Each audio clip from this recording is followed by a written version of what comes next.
that evening. At 1:30 a.m., a door that should have clicked shut stayed open. By 4:30, the lights were still on. The coffee had gone cold, and a car that never strayed far was suddenly somewhere it shouldn't be. Minutes later, an ATM began spitting out cash for someone who wasn't the owner. Before sunrise, 3 sounds shattered a quiet street, and a campus held its breath. Before we begin, if you enjoy calm, sleep-friendly true crime, please subscribe and tap like. And drop a comment telling me where you're watching from and what time it is where you are. I love seeing the map light up. This report is inspired by real investigative patterns. Names, places, and sequences are fictionalized for narrative clarity and privacy. She said she would stay home and study. It was a Wednesday that felt like spring had finally remembered how to be warm again. Her roommates put on jackets, then left them hanging on chairs. Nobody thought they would be out long enough to need them. They called to her from the hall, "Come with us. It's only a few blocks, just an hour." She smiled, shook her head, and lifted a notebook in a little wave. "Quiz tomorrow," she said. "Have fun." At 4:30 in the morning, her friends came back to her front door, standing wide open. The lights inside were still on. The coffee mug near her laptop had cooled into a skin. Her car was gone. And by then, in a quiet neighborhood a mile away, someone had heard 3 shots and a scream. This is the story of Ava Winslow, a 22-year-old student leader at the University of Bridgefield, a campus that liked to call itself a small town with better libraries. Ava's week was a postcard of ambition, a double major in biology and public policy, morning research lab, night mentoring at a community center, weekends planning a health equity fair. If you looked at her calendar, there were no blank spaces. The margin notes had their own margin notes. On paper, at least, nothing about that Wednesday should have been different. Background: Ava grew up in Riverton, a 3-hour drive from campus, with parents who taught her that good days are made, not found. In high school, she was the kind of student who filled out forms for other students because bureaucracy felt like an obstacle course someone forgot to design for kindness. She volunteered at a shelter on Thursdays and a nursing home on Sundays, and insisted both were the highlight of her week for different reasons. At Bridgefield, she won a scholarship that paid for more than tuition. It bought her time to start the Campus Service Coalition, time to lead a science outreach program in elementary schools, time to leave the country twice, once to Ecuador with a mobile clinic, once to Egypt with a research team that came back with sunburns and papers that took 3 months to understand completely. Her friends would tell you Ava collected people the way some people collect vinyl, carefully, with reverence for the stories pressed into them.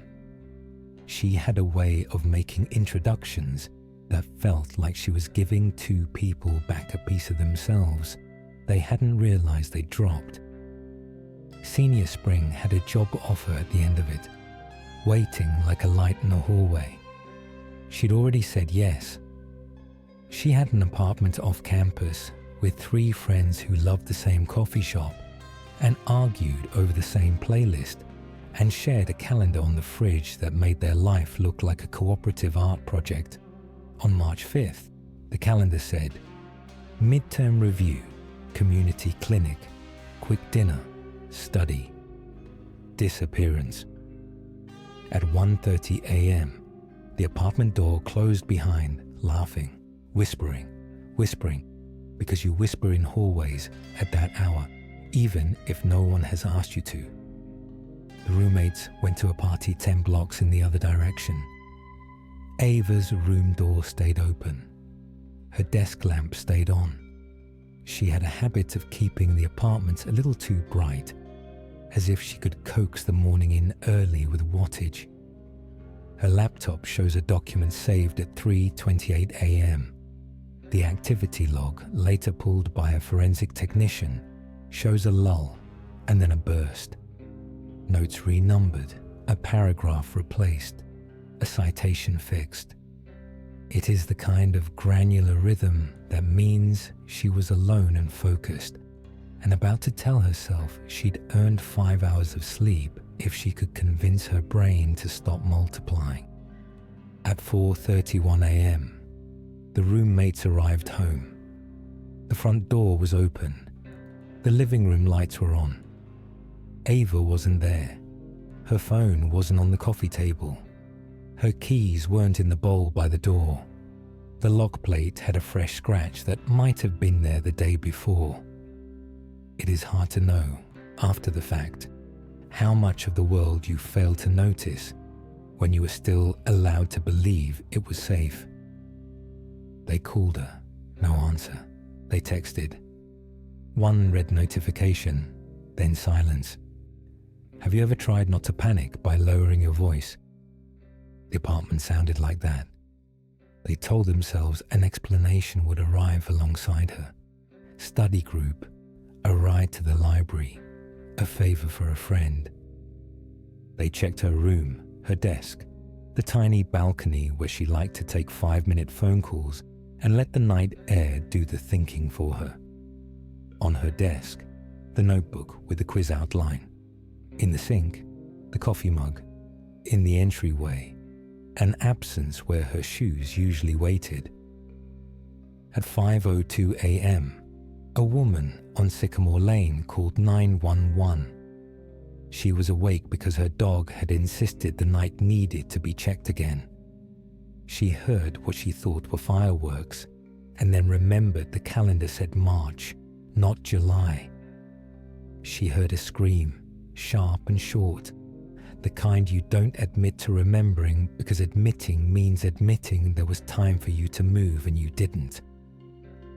She went to her window and saw a car peel away so fast it forgot it had to turn. She said she didn't see the driver's face.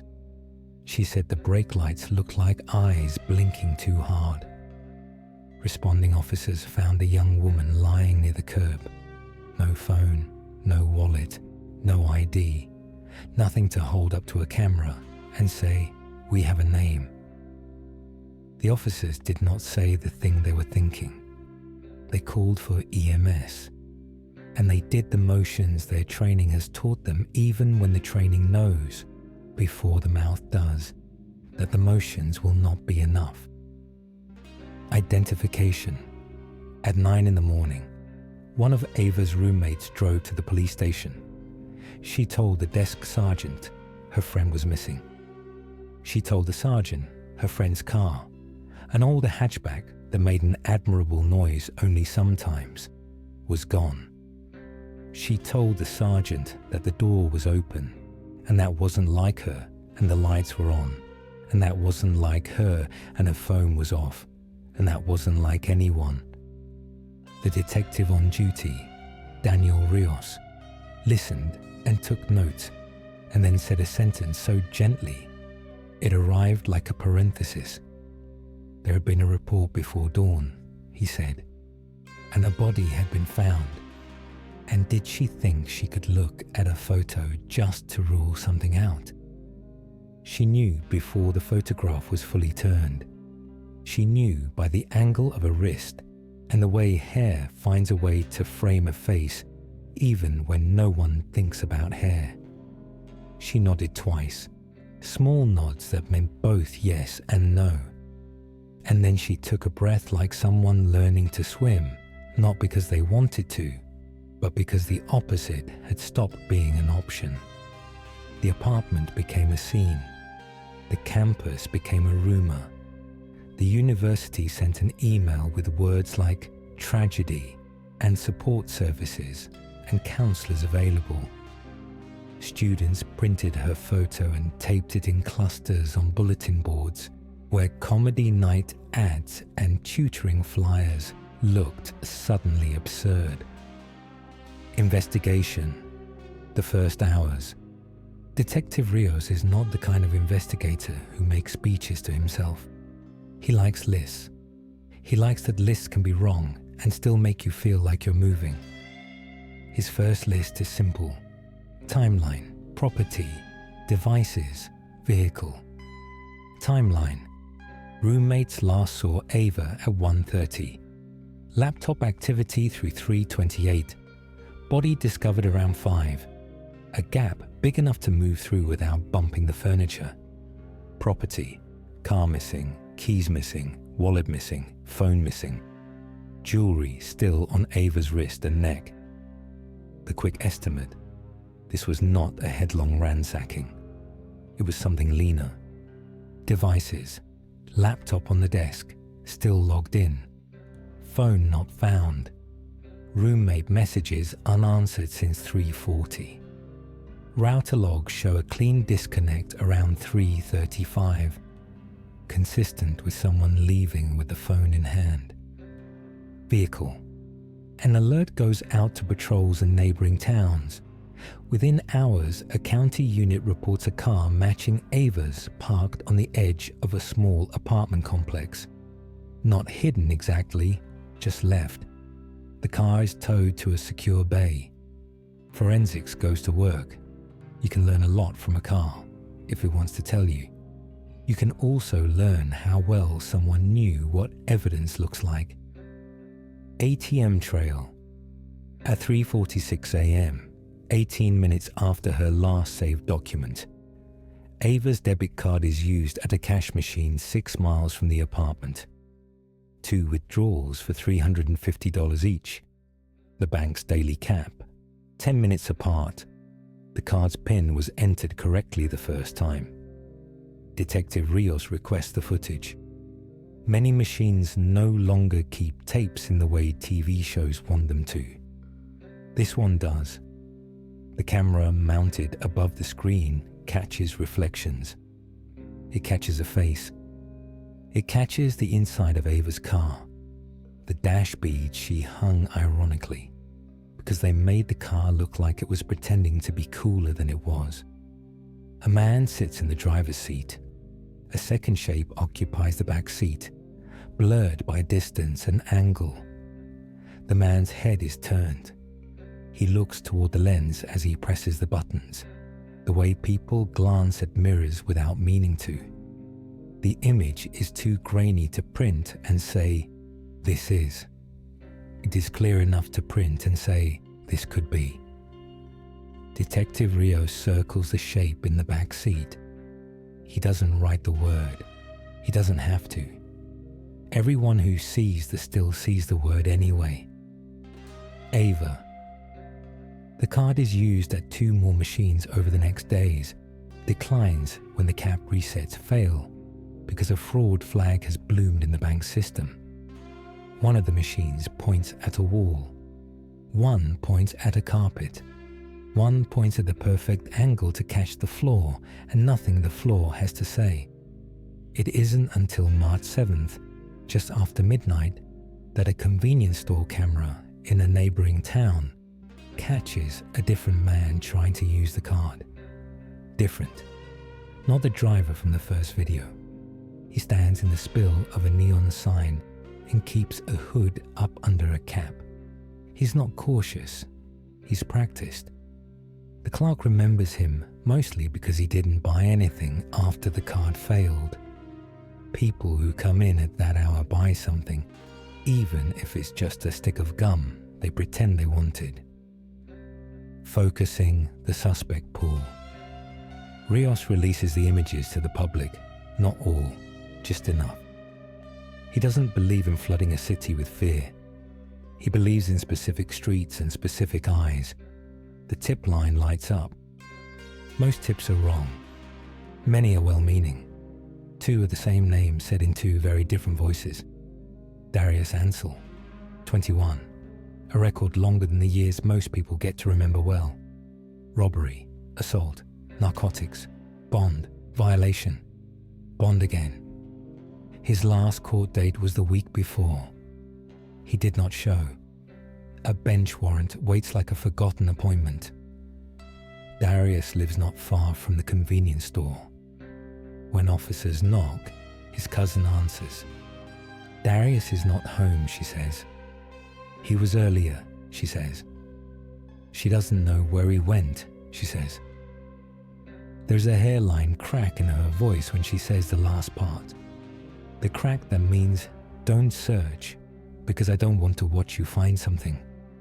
He's picked up the next day at a friend's apartment, where a borrowed television has been left on for company, and 2 takeout cartons have become an index of 2 days. One empty, one half eaten, both cold. At the station, he says he doesn't know the girl. He says he doesn't know the card. He says he looks like a lot of people. He says no one can say for sure who anyone is on a screen like that. Rios asks about the man in the first ATM tape, the one in Ava's car. Could be anybody, Darius says. He folds in his chair slightly, an angle the experienced learn to recognize as calculation. What do they have? What do they want? What happens if I leave? What happens if I stay? Phone records. A warrant pulls Darius's phone logs. In the hours bracketing Ava's disappearance, his phone pings towers within a mile of her neighborhood. Not where he lives, not where he sleeps.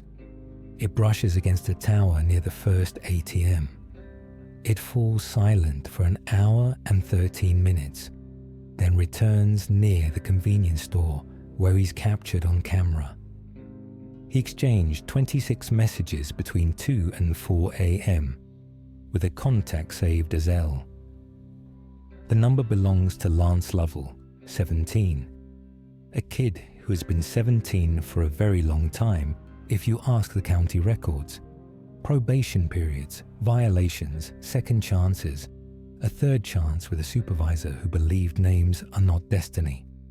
The last text, before the camera, sees Ava's car. You home? The reply, where you at? Then nothing until the withdrawals. Arrest and escalation. When officers go to Lance's address, he refuses to open the door. Then he opens the door just enough to show he has no intention of using it properly. The patrol calls for additional units.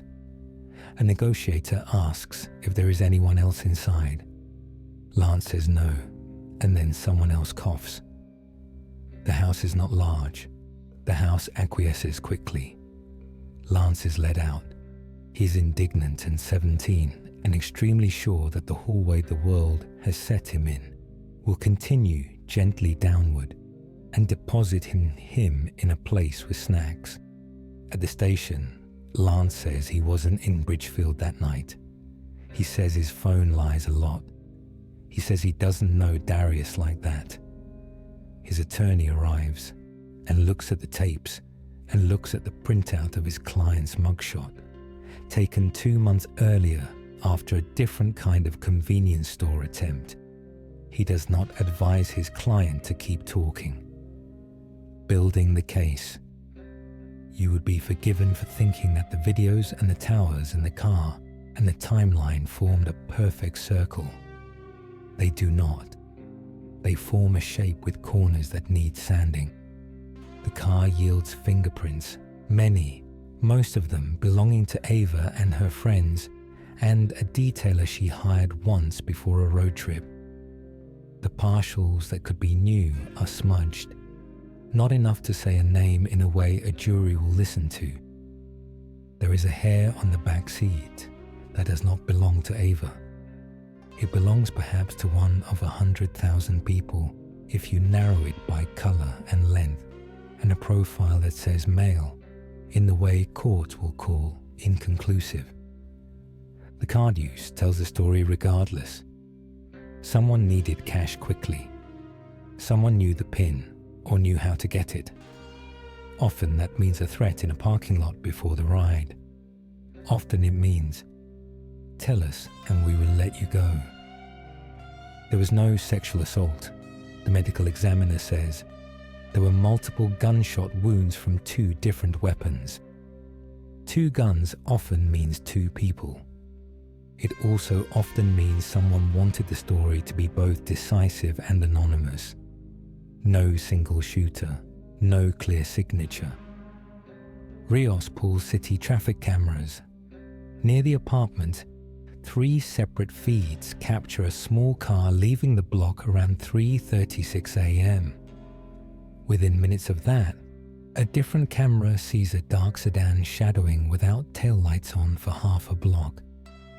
Patterns make you feel like you know a thing you do not yet know how to name. He thinks, did Darius and Lance troll a campus neighborhood for a window with a light on and no other lights beside it? Ava's laptop, remember the save at 3:28, sits open as if waiting for her to come back from the kitchen. She did not leave a note. She did not take the charger.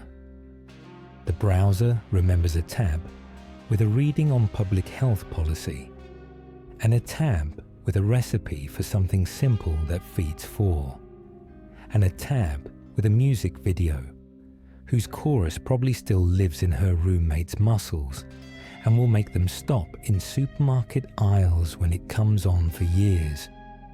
There is no message to explain the moment after 3:28 when something changed and the rest of the house changed shape around it.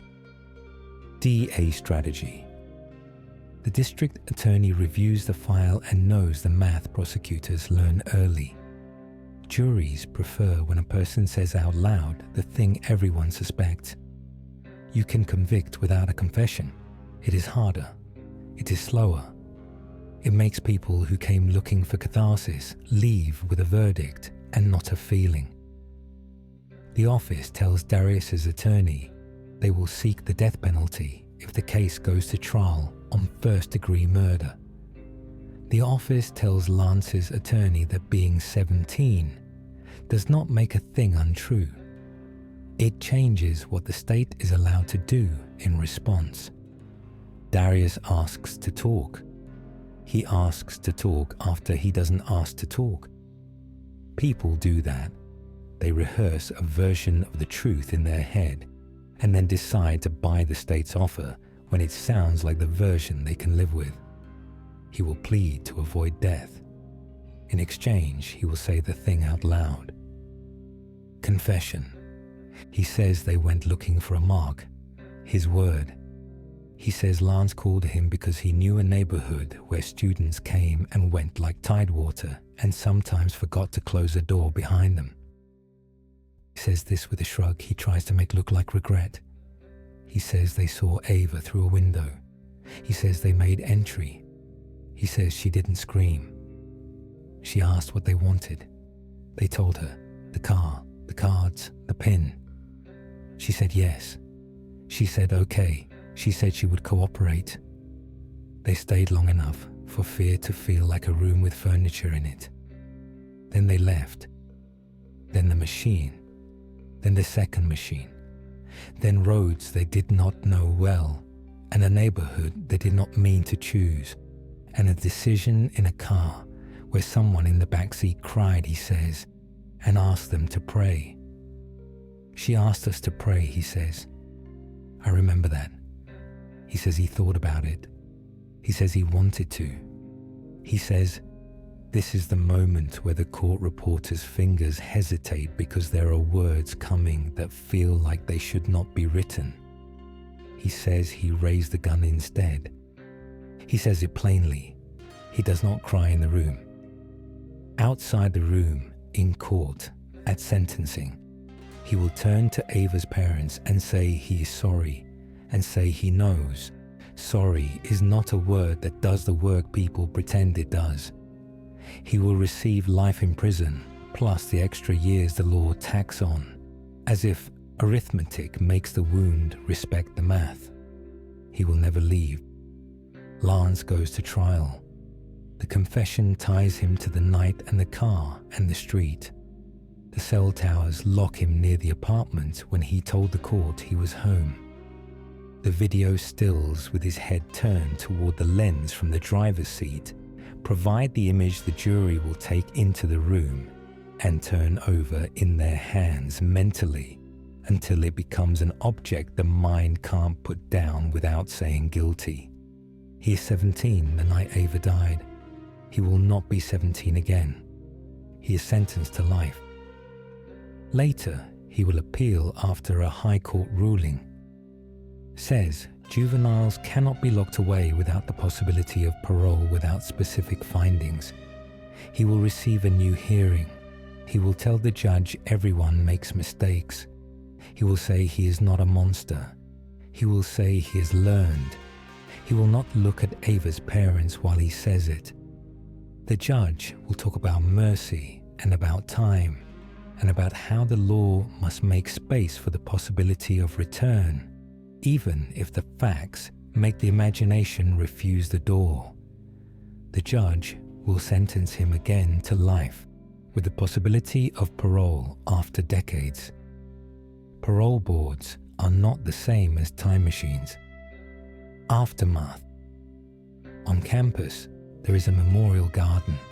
It is designed by a landscape architecture class that learned that semester how to measure grief in shade and light rather than in cubic yards of soil.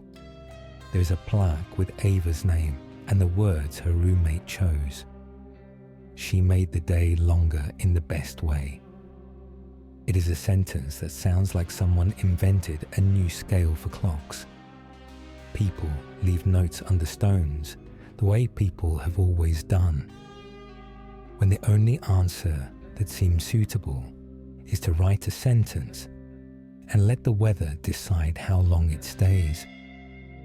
The university creates a scholarship in her name for students who do 3 things well: work, care, and refuse to treat those as separate categories. It is funded easily. People want to give money something to do when they cannot give it back the thing they wish it could buy. At the State House, a bill moves quickly in a way bills that have faces attached to them sometimes do.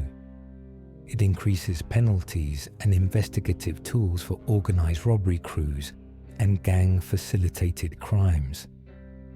It pays for more cameras and better cameras and training for the people who review the images so that fewer of them point at carpet and fewer of them answer questions no one asked. It is not a law that stops the night from being the night. It is a law that makes it more expensive to mistake people for opportunities. Detective Rios keeps a copy of the first list he wrote. It's folded, soft at the creases. On the back, he wrote questions he cannot file. What details can you give back to a family that does not feel like a second theft? How do you write a report that tells the truth and leaves intact the story the family needs to carry into sleep? Ava's roommates leave the porch light on for a month. They do not agree about how long it should have stayed on. One says forever. One says until the day doesn't feel like it needs the light. One says until the bulb burns out, and then we will decide about the next bulb. They cook meals she would have approved of, nutritionally and narratively. They speak of her in present tense until it feels like a decision rather than a mistake. They graduate, they move. They keep the group chat name she made for them and never change it, even when it becomes the kind of name only 4 people will ever think is funny. They write, thinking of you, on days when the weather smells like that week did. They write, call me when you can, on other days. They do not say her name every time, but it is there anyway, inscribed in the negative space of all the times people who loved her built the day a little longer because that is what she taught them a day could hold. Epilogue. There is an urge at the end of a case like this to offer a lesson like a closing argument. Lock your doors. Don't study alone late. Walk with friends. Advice that rearranges the chessboard as if the pawns decide where the king goes. The truth is smaller and bigger than that. There are people who dramatize cruelty and call it a plan. There are people who speed past the part of the story where someone asks them to pray and shoot anyway. There are people who look at a campus neighborhood and see a menu. And there are people who spend their days making the edges of the world smoother for others and consider that a good use of time. Those people deserve narratives that do not require their heroism to be proven in the worst possible room. Ava did not fail to be safe. Other people failed to be human. The system that shuffled them through courtrooms and released them back into a night where porch lights mean someone is home also failed. Detective Rios goes home some nights and stands on his own porch and watches the light. Not because the light prevents anything. He knows better than anyone that light is sometimes just proof of an attempt. But because the light tells a truer story than the dark does in neighborhoods built on trust. If this story resonated with you, thank you for staying with it. If you want more slow burn, ad-free true crime told quietly and with care, please subscribe, like, and tell me in the comments where you're watching from and what time it is. I read them all. Sleep safe. Case closed. Archived in the synthetic vault. If you dare to return, the next file awaits. truecrime.exe. The line between fiction and fear.